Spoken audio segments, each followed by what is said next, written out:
A close call for a Gwinnett County family who narrowly escaped the flames engulfing their home.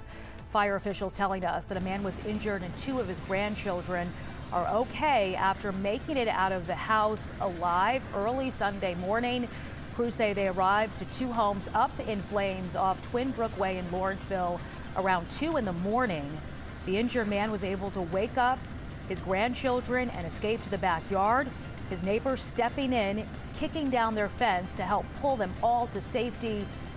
Fire officials are working now to determine the cause of the fire.